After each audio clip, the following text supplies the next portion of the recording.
La conférence de Samsung au CES 2022 a abordé pas mal de domaines différents à l'image des domaines très larges que la marque coréenne couvre.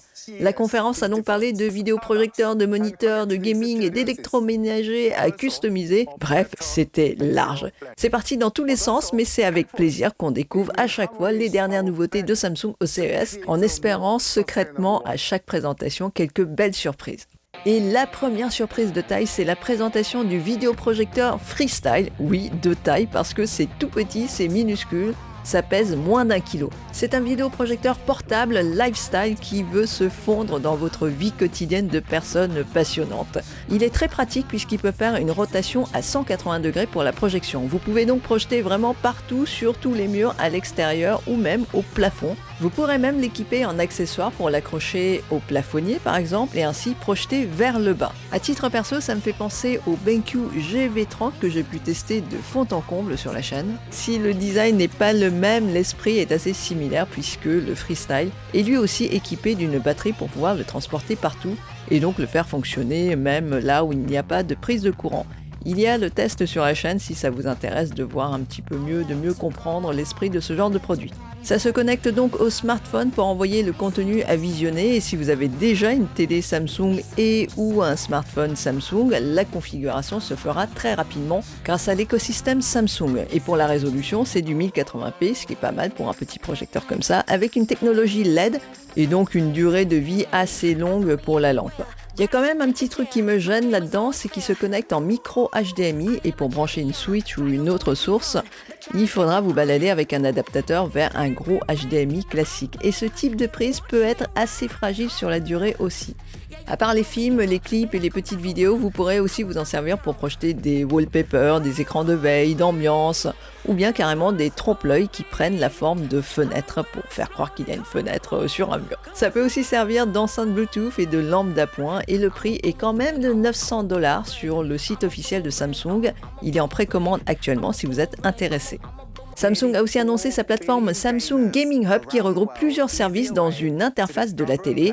Il y a donc GeForce Now, Stadia, mais aussi des icônes qui représentent des consoles connectées à la télé. De ce qui est présenté, on pourrait donc juste connecter une manette à sa télé pour accéder aux services de cloud gaming qui n'ont donc pas besoin d'une console physique. On parle donc là de GeForce Now, Stadia entre autres, avec qui ils sont partenaires officiels. La question se pose sérieusement pour Utomic parce que c'est une plateforme qui fonctionne par abonnement au mois pour accéder à une ludothèque de plus de 1300 jeux PC. Mais ce n'est pas du cloud gaming à proprement parler. Il faut télécharger les jeux et les stocker dans un ordinateur, normalement donc sur une télé sans ordinateur et sans un gros disque dur ou un stockage, je ne vois pas comment ça peut se mettre en place. Ils n'ont pas non plus parlé spécifiquement du Xbox Game Pass dans sa partie xCloud, ni du PS Now dans sa partie streaming depuis les serveurs de Sony. Mais bon, il y a fort à parier qu'on en saura plus très bientôt, surtout que Samsung et Microsoft sont très souvent partenaires pour promouvoir leurs produits en commun. Dans le trailer de présentation, Samsung promet donc un input lag minime, de l'upscaling avec de l'intelligence artificielle. Pour l'instant, ce sont juste des mots, on n'a pas eu droit à une démo pour prouver ça. La technologie de l'upscaling est importante parce que pour l'instant, en 2022, streamer un jeu demande parfois de streamer dans une définition moindre, 720p voire moins dans certains cas, puis de reconstruire l'image à l'arrivée pour pouvoir bénéficier d'une qualité meilleure sans avoir à charger la bande passante de sa connexion internet. Pour le input lag, il faudra voir parce que ça ne dépend pas que de la manette et de la télé, ça dépend surtout des serveurs de cloud gaming et de sa connexion internet aussi. Enfin, c'est bien quand même qu'ils assurent côté hardware à la maison pour pas qu'on ait ce souci en tête quand vous êtes en session de cloud gaming. On nous promet aussi de l'audio optimisé, c'est prévu courant 2022. Pas de date précise pour l'instant, c'est prévu pour les Smart TV et moniteurs de la gamme 2022. Toujours au rayon gaming, Samsung a aussi montré en détail un moniteur incurvé à la verticale de taille bien imposante. Alors, ça ne tiendra pas sur un petit bureau, je vous le dis tout de suite. Ce moniteur, il fait 55 pouces en format ultra wide, donc c'est très très large, ou alors très haut, selon le sens dans lequel vous le mettez. La grande particularité de l'Odyssey Arc est de pouvoir s'orienter à la verticale. Et l'intérêt de placer le moniteur à la verticale, c'est d'avoir une impression d'immersion de haut en bas. ça, ce qui nous arrive très rarement quand on est sur un bureau à la maison. Et ça permet aussi de ranger des fenêtres à la verticale pour avoir une vision d'ensemble plus claire. On va dire qu'avec ce moniteur incurvé comme ça rappelle un peu un cockpit d'hélicoptère de nos rêves. Pour la petite histoire, l'Odyssey Arc est donc un successeur de la série des Odyssey G9 de chez Samsung. C'était sorti en 2020 et c'est rapidement devenu une référence en matière d'écran pour gamers. C'est ultra incurvé, un moniteur unique en son genre dans le monde du gaming, avec donc toutes les fonctions et spécifications qui vont bien. Il est tellement incurvé que quand vous êtes placé à une distance assez proche, les bords de l'écran vont couvrir votre champ de vision. Et l'effet est assez perturbant. Moi, j'ai pu l'essayer dans les boutiques à Taipei et c'est vrai que l'expérience est assez particulière. Bon, ça coûte quand même une blinde, c'est 1 500 € en France quand même. Et la version réactualisée sortie en été 2021, l'Odyssey Neo G9, est encore plus perfectionnée. Et ce modèle coûte encore plus cher, dans les 2000 €, tenez-vous bien, pour un moniteur. Il y a vraiment des gamers qui ont du budget. Je suis contente pour eux, mais quand même, il faut avoir les moyens pour se payer ça. Donc en sachant ça, l'Odyssey Arc qui peut s'orienter à la verticale avec des specs encore plus poussés, eh bien il y a peu de chances pour que ça coûte moins cher que ça. Très peu de chance. Un des thèmes récurrents de la conférence, c'est aussi la customisation. C'est vraiment une des grandes tendances tech du moment, avec la possibilité de personnaliser ses effets personnels. Cette tendance, certains d'entre vous êtes déjà en plein dedans, mais vous ne le savez peut-être pas. Regardez le buzz autour des plaques interchangeables de la PS5, le fait qu'on puisse changer de couleur ou mettre une plaque customisée. Et peut-être que vous avez aussi commandé votre manette Xbox Series X personnalisée avec vos couleurs fétiches, ou bien vous avez succombé pour la manette Forza Horizon 5 édition spéciale.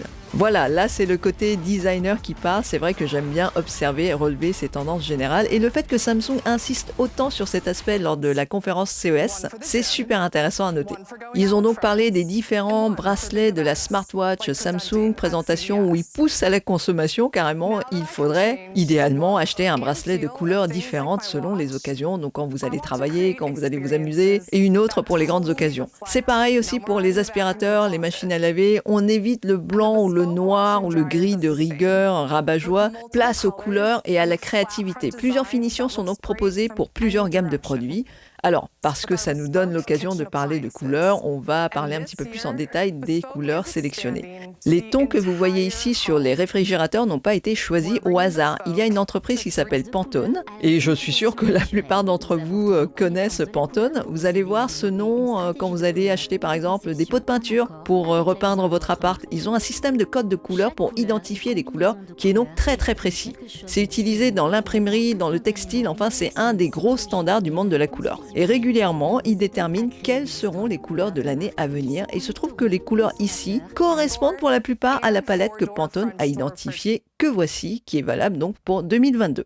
Voyez le rose pâle au fond, là, c'est à peu près cette couleur-là, et le jaune est dans la même veine que ce jaune-là. Alors bon, il peut y avoir quelques petites variations parce que l'affichage de l'écran, l'enregistrement des images peut faire varier légèrement le rendu des couleurs, mais voilà, ça peut ne pas être exactement la couleur indiquée, ça peut être légèrement différent, mais ça vous donne une idée. On a aussi le orange pétant, là, le vert et le bleu foncé, c'est nettement plus foncé que sur la palette dans la présentation Samsung, mais bon, on est quand même dans le même style de couleurs. Voilà, maintenant vous avez une idée d'où viennent ces couleurs, vous savez pourquoi ça a été choisi. On pourra donc customiser les couleurs de son frigo, de sa cuisine, de sa buanderie, de ses placards.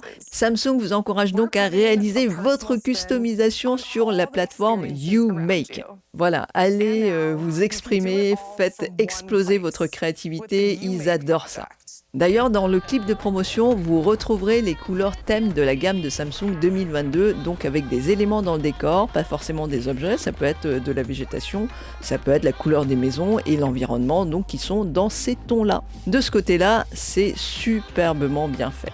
C'était frais avec un côté branchouille, swag, millennial, tendance comme ils savent faire Samsung. Je retiens cette année des idées intéressantes dans leur façon d'appréhender la tech. C'est aussi une société qui a des billes dans plein de marchés différents et leur grande force, c'est justement de pouvoir combiner leur savoir-faire dans des domaines divers et variés et de nous pousser à entrer dans l'écosystème de Samsung petit à petit.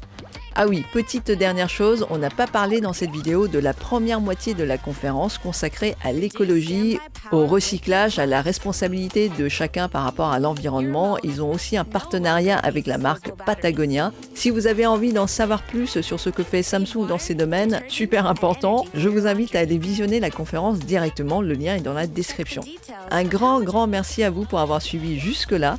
Merci aux tipeurs pour votre soutien sur Utip et sur Tipeee. On se retrouve très bientôt pour d'autres news sur le CES 2022.